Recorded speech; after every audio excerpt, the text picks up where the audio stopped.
Hi friends, welcome to Annams recipes.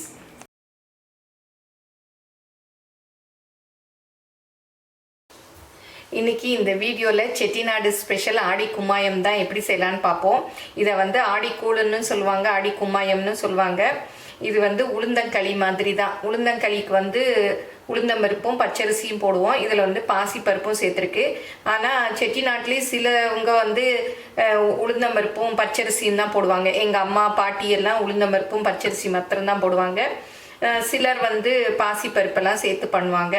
நான் இந்த மூணு இதையும் வச்சு தான் இன்றைக்கி ஆடி கும்மாயம் எப்படி செய்யலாம் அப்படிங்கிறத செஞ்சு காமிக்க போகிறேன்.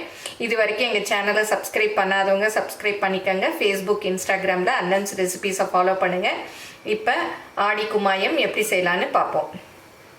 நீங்கள் என்னுடைய பொருட்களை வாங்கணுன்னா கீழே வர்ற வாட்ஸ்அப் நம்பரில் ஒரு ஹாய் போட்டிங்கன்னா எல்லா டீட்டெயில்ஸும் வரும்.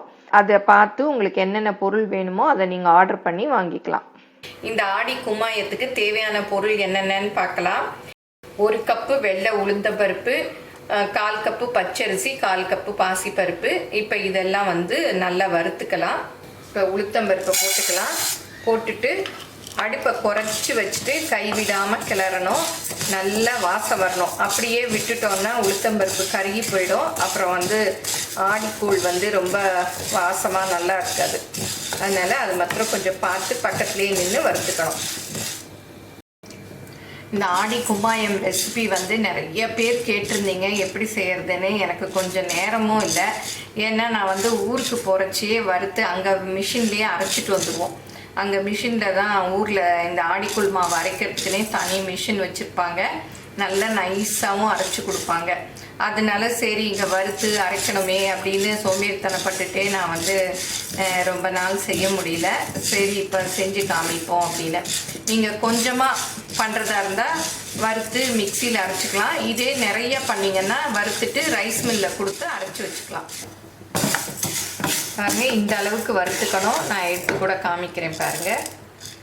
இந்த மாதிரி ரொம்ப செவந்துடக்கூடாது, ரொம்ப செவக்காமையும் இருக்கக்கூடாது, மீடியமாக இருக்கணும்.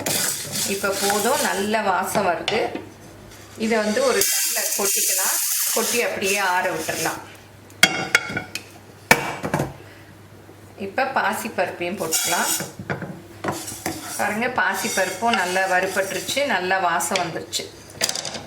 போதும். இந்த அளவுக்கு நான் க்ளோஸ்அப்பில் கூட காமிக்கிறேன் பாருங்கள். இந்த அளவுக்கு வறுத்துக்கணும். இப்போ அரிசி போட்டு வறுத்துக்கலாம். அரிசி வந்து நல்ல பால் மாதிரி வெள்ளை கலரில் வர்ற வரையும் பொரிச்சுக்கணும். ஃபஸ்ட்டு போடுறச்ச டிரான்ஸ்பேரண்ட்டாக இருந்தது இல்லையா? இப்போ பாருங்கள் அப்படியே வெள்ளை வெள்ளையர்னு இருக்குது. இந்த அளவு வறுத்துக்கணும். போதும். இப்போ இறக்கிடலாம். இப்போ இதையும் இந்த தட்டில் கொட்டிக்கலாம். நல்லா ஆறின பிறகு நம்ம மிக்சியில் வந்து அரைச்சிக்கலாம்.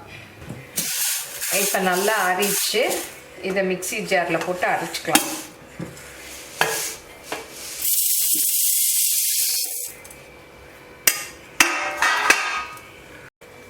பாருங்கள், அரைச்சாச்சு. ஆனால் மிக்சியில் ரொம்ப நைஸாக அரைப்படாது.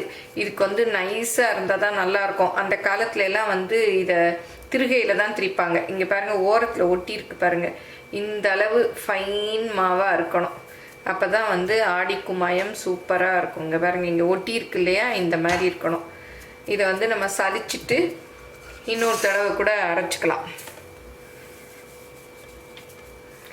நைஸ் கண்ணு உள்ள சல்லடையில் தான் சலிக்கணும். நீங்கள் கொஞ்சமாக அரைக்கிறதா இருந்தால் மிக்சியில் அரைச்சிக்கோங்க. நிறைய அரைக்கிறதா இருந்தால் மிஷினில் அரைச்சிக்கலாம். அரைச்சிட்டு வந்தால் ஈஸியாக இருக்கும். நமக்கு இந்த மாதிரி சலிக்கிற வேலையெல்லாம் கூட கிடையாது. ஒரு தடவை சலித்தாலே போதும். இப்போ இதெல்லாம் வந்து நம்ம போட்டு அரைச்சிக்கலாம். திரும்பவும் 2வது தடவை அரைச்சிட்டு இவ்வளோ தான் கப்பி இருக்குது. இதை வந்து அப்படி போட்டுடலாம். வேஸ்ட்டு தான். இது வந்து குறைன்னு தான் இருக்குது. இதை இன்னொரு தடவை மிக்சியில் போட்டு அரைச்சிக்கிட்டோம்னா இன்னும் நைஸ் ஆகிடும். இது எல்லாத்தையும் இப்போ திரும்பவும் போட்டுக்கலாம் மிக்சியில். இப்போ சலிச்ச மாவை திரும்பவும் அரைச்சோம் இல்லையா? பாருங்கள், முன்னாடியை விட இப்போ கொஞ்சம் ஃபைனாக வந்திருக்கு. நல்லா இருக்கு. ஆனாலும் மிஷினில் அரைக்கிற மாதிரி அந்த வலுவழுப்பு தன்மை வரல. அது வந்து இந்த மாதிரி இருக்கும். இதை திரும்பவும் கொட்டி சலிச்சுக்கலாம். நம்ம இந்தியாவில் இருக்கவங்க நம்ம மிஷினில் கொடுத்து அரைச்சிக்கலாம். இப்போ ஃபாரின் கண்ட்ரீஸில் இருக்கவங்களுக்கு மிஷின்லாம் இருக்காது. அவங்க மிக்சியில் அரைச்சி இந்த மாதிரி சலிச்சு வச்சுக்கணும். ஒரு நாள் சிரமம் பார்க்காம நம்ம அரைச்சி சலிச்சு வச்சுக்கிட்டோம்னா இது வந்து 1 இயர் வரைக்கும் கெடாது. பாருங்கள், அரைச்சதை திரும்பவும் சலிச்சேன், ஒன்றும் கப்பியே இல்லை, எல்லாமே ஃபைனாக சலிச்சாச்சு. இதை அப்படியே நல்லா ஸ்டோர் பண்ணி வச்சுக்கணும்.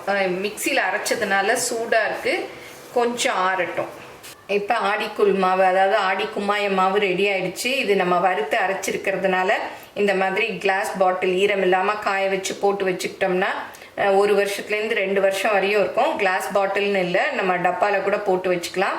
நீங்கள் ரொம்ப நாளைக்கு யூஸ் பண்ணணுன்னா ஃப்ரிட்ஜில் கூட வச்சு யூஸ் பண்ணிக்கலாம். இப்போ இந்த மாவை வச்சு ஆடி கும்மாயம் எப்படி செய்யலான்னு பார்ப்போம். இப்போ 1 கப்பு மாவு எடுத்துட்டேன். இதுக்கு வந்து 1 கப்பு வெல்லம் எடுக்கணும். நான் வந்து அச்சு வெல்லம் தான் எடுக்க போகிறேன். அது வந்து நல்லா கட்டி இல்லாமல் நுணுக்கிட்டு எடுத்துக்கணும் அளந்து. இந்த அச்சு வெல்லம் வேணும்னா இது அன்னம்ஸ் ரெசிபி ஷாப்பில் கூட கிடைக்குது, நீங்கள் ஆர்டர் பண்ணி வாங்கிக்கலாம். 1 கப்பு அந்த அரைச்ச மாவு, 1 கப்பு வெல்லம், அப்புறம் 5 டீஸ்பூன் நெய். நெய் வந்து ரொம்ப ஊற்றணும்னு இல்லை, இது 5 டீஸ்பூன் நான் எடுத்திருக்கேன். நீங்கள் நிறையா வேணும்னாலும் ஊற்றிக்கலாம். தண்ணி வந்து 3 கப்பு. இப்போ எப்படி செய்யலான்னு பார்ப்போம். இப்போ வெல்லத்தை வந்து கரைச்சிக்கலாம். 1 கப் அளவுக்கு போட்டிருக்கேன் இல்லையா, 1 கப் தண்ணி ஊற்றிக்கலாம். இப்போ வெல்லத்தை அடுப்பில் வச்சு கரைச்சிக்கலாம். இதுக்கு பாகு பதம்லாம் கிடையாது, சும்மா கரைச்சிக்கிறது தான். இப்போ எடுத்து வச்சுருந்த 1 கப்பு மாவையும் போட்டு 2 கப்பு தண்ணி ஊற்றி நல்லா கட்டி இல்லாமல் கலந்துக்கணும்.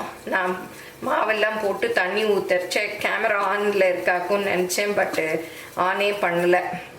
இதை வந்து நல்லா கட்டி இல்லாமல் கரைச்சிக்கணும். சின்ன சின்ன கட்டிகள் மாதிரி இருந்ததுன்னா கையில் கூட கரைச்சிக்கோங்க. இதுதான் வந்து ட்ரெடிஷ்னல் மெத்தடு. இப்போ கும்மாயம் நான் இந்த பேனில் தான் பண்ண போகிறேன். கரைச்ச மாவை இந்த வடிகட்டியில் வடிகட்டிக்கலாம். அப்போ தான் வந்து கட்டி இருந்தாலும் அந்த வடிகட்டிலே நின்றுடும். அப்புறம் நம்ம அதை வந்து கரைச்சிட்டு ஊற்றிக்கலாம். நீங்கள் கட்டி இல்லாமல் கரைச்சிட்டிங்கன்னா டைரெக்டாக ஊற்றிக்கலாம். பாருங்க, இப்போ கட்டியெல்லாம் அப்படியே உடச்சி விட்டாச்சு, ஒரு கட்டி கூட இல்லை. இப்போ பாருங்கள், வெல்லமும் நல்லா கரைஞ்சிருச்சு. சின்ன சின்ன பீசஸ் இருக்குது, இந்த சூட்லேயே அதுவும் கரைஞ்சிரும். இதை அப்படியே இறக்கி ஆற விட்டுறலாம். இப்போ இந்த பேனை அடுப்பில் வச்சாச்சு. நல்லா கைவிடாமல் கிளறணும், இல்லாட்டி கீழே போய் அப்படியே தங்கிட்டு கட்டி ஆகிடும். இப்போ வெள்ளை பாகையும் வடிகட்டி ஊற்றிக்கலாம். இல்லை நீங்கள் கீழேயே வந்து வெள்ளத்தில் கரைச்சிக்கிட்டு அடுப்பில் வச்சும் கிளறலாம். நாங்கள்லாம் சின்ன போதாக இருக்கச்சு இந்த ஆடிக்கூழ் கிளறி அப்படியே கப்பில் வச்சுட்டு அதில் ரவுண்டாக நடுவில் குழி பண்ணிவிட்டு அதில் நெய் ஊற்றி தருவாங்க. சூப்பராக இருக்கும் சாப்பிட. இப்போ தான் வந்து இதை அல்வா மாதிரி அப்படிலாம் எடுத்து வைக்கிறாங்க. அந்த டேஸ்ட்டே தனியாக இருக்கும். அதுவும் அப்போல்லாம் வந்து ஊரில் திருகையில் அரைச்சிட்டு வரோம் இல்லையா, அதனால அவ்வளோ நல்லா டேஸ்ட்டாக இருக்கும். இப்போ பாருங்கள், தண்ணியாக இருந்ததெல்லாம் அப்படியே கெட்டியாக வந்துருச்சு. உளுந்தங்களியெல்லாம் கிண்டுறீங்க இல்லையா, அதே மாதிரி தான். அப்படியே கைவிடாமல் கிளறணும். கட்டி இருக்க மாதிரி இருக்குது. அப்புறம் நம்ம இந்த கரண்டியால் இந்த மாதிரி பண்ணோம்னா கட்டியெல்லாம் போயிடும். இப்போ நெய் ஊற்றிக்கலாம். இப்போ தான் ஊற்ற போகிறேன். 2 ஸ்பூன் அளவு ஊற்றுறேன்.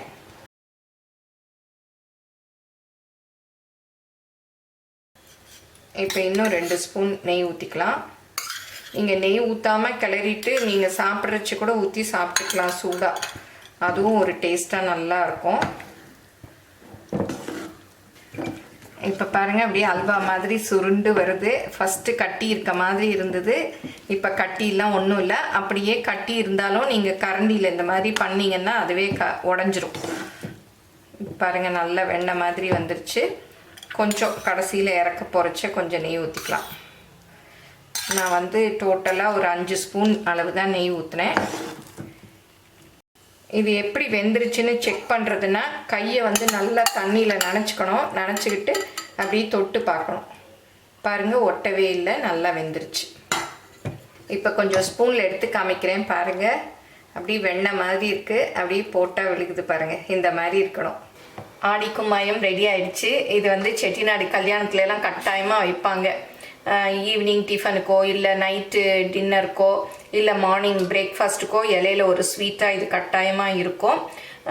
இது வந்து ரொம்ப ஈஸி பார்த்தீங்கல்ல செய்யறது. இது ரொம்ப டேஸ்ட்டாக இருக்கும், உடம்புக்கும் ரொம்ப நல்லது. உளுந்து சேர்த்துருக்கிறதுனால பெண்களுக்கெல்லாம் ரொம்ப நல்லது, இடுப்புக்கெல்லாம் வலு கொடுக்கக்கூடியது. ஆன்லைனில் என்னுடைய பொருட்களை வாங்கணுன்னா shop.annamsrecipes.com அப்படிங்கிற சைட்டுக்கு போனீங்கன்னா என்னுடைய ப்ராடக்ட் லிஸ்ட் எல்லாம் இருக்கும். அதில் எது வேணுமோ அதை செலக்ட் பண்ணி நீங்கள் வாங்கிக்கலாம். Credit card, debit card options எல்லாம் இருக்குது, நீங்கள் ஆர்டர் பண்ணி வாங்கிக்கலாம். நான் வந்து ட்ரெடிஷ்னல் மெத்தட் படி கரைச்சி செஞ்சுருக்கேன். இப்போல்லாம் என்ன பண்ணுறாங்கன்னா நெய்யில் மாவை வறுத்து அல்வா மாதிரி அப்படி வெள்ளைப்பாக ஊற்றி கிளறிடுறாங்க. ஆனால் இதோட டேஸ்ட்டு தான் எனக்கு ரொம்ப பிடிக்கும். அது வந்து கொஞ்சம் அல்வா மாதிரி இருக்கும். இதே இன்னும் தண்ணியாக வேணும்னா இன்னும் ஒரு 1/2 டம்ளர் தண்ணி ஊற்றி நம்ம செஞ்சுக்கலாம். இதை வந்து ஆடிக்கூழ், ஆடி கும்மாயம்னு சொல்கிறாங்க. ஆனால் இதை வந்து ஆடி மாதம்லாம் செய்ய மாட்டாங்க. எதனால ஆடி கும்மாயம், ஆடிக்கூழ்னு பேர் வந்ததுன்னு எனக்கு தெரியல. எல்லா நாளுமே நாங்கள் வந்து ஜென்ரலாக செய்வோம். இது வந்து உளுந்தங்களி மாதிரி தான். இது எல்லாரும் செஞ்சு பாருங்கள், எப்படி வந்ததுன்னு உங்கள் கமெண்ட்ஸை சொல்லுங்கள். பிடிச்சிருந்தா லைக் பண்ணுங்கள், எங்கள் சேனலை மறக்காமல் சப்ஸ்கிரைப் பண்ணுங்கள், உங்கள் ஃப்ரெண்ட்ஸுக்கும் ஷேர் பண்ணுங்கள். தேங்க்யூ.